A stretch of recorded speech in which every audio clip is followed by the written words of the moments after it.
Hi സുഹൃത്തുക്കളെ, ഈ indoor plant എല്ലാവരുടെയും വീട്ടിൽ വളരെ മോഹത്തോടും ദാഹത്തോടും കൂടി ഇൻഡോർ പ്ലാന്റ് കൊണ്ട് വെക്കാറുണ്ട്.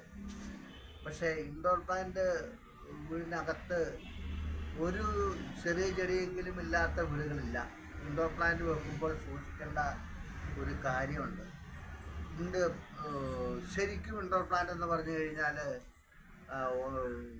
വളരെ അപൂർവമാണ്. അതായത് ഇൻഡോർ പ്ലാന്റ് ആയിട്ട് വരുന്ന ചെടികൾ തീരെ കുറച്ചേ ഉള്ളെന്നാണ് അതിൻ്റെ അർത്ഥം. നിങ്ങൾ ഇൻഡോർ പ്ലാന്റ് വെക്കുമ്പോൾ കുറച്ച് ദിവസം കഴിയുമ്പോൾ അതൊന്ന് വെയിൽ കൊള്ളിക്കാൻ പുറത്തെടുത്ത് വെക്കുക. ഒന്ന് വെയിൽ കൊള്ളിച്ച് വെക്കുന്നത് നല്ലതായിരിക്കും. അല്ലാതെ നമ്മൾ 10, 500, 600 കൊടുത്ത് ഇൻഡോർ പ്ലാന്റുകൾ വാങ്ങിയിട്ട് വീടിനകത്തുകൊണ്ട് വെച്ച് കഴിഞ്ഞാൽ അത് ഫംഗസ് പിടിച്ച് പോവുള്ളൂ. പിന്നെ ഇതിന് വെള്ളം കൊടുക്കുന്നതും പലതിനും പലതാണ്. ചിലത് സ്പ്രേ ചെയ്ത് കൊടുത്താൽ മതി, ചിലത് ആഴ്ചയിലൊന്നൊക്കെ സ്പ്രേ ചെയ്ത് കൊടുത്താൽ മതി, ചിലത് ഒഴിച്ചു കൊടുക്കണം. അത് വളരെ ശ്രദ്ധിച്ച് കൈകാര്യം ചെയ്യാൻ നല്ലതായിരിക്കും.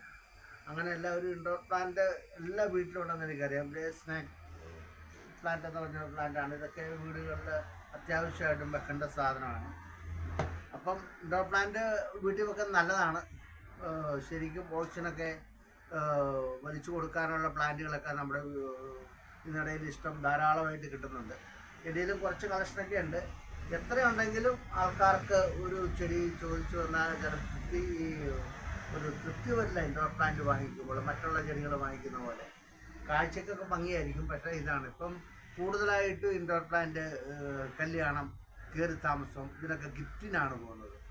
നമ്മുടെ ഇതൊരു പ്ലാന്റ് വാങ്ങിച്ച് നല്ലൊരു ചട്ടിക്കകത്തൊക്കെ വെച്ച് നല്ല കല്ലൊക്കെ അതിന് മുകളിലിട്ട് കൊടുക്കുമ്പോൾ അവർക്കത് വളരെ സന്തോഷമാണ്.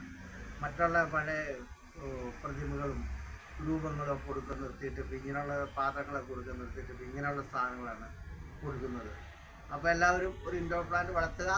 വീഡിയോ ഇഷ്ടപ്പെട്ടെങ്കിൽ ലൈക്ക് ചെയ്യുക, സബ്സ്ക്രൈബ് ചെയ്യുക. ഹായ്.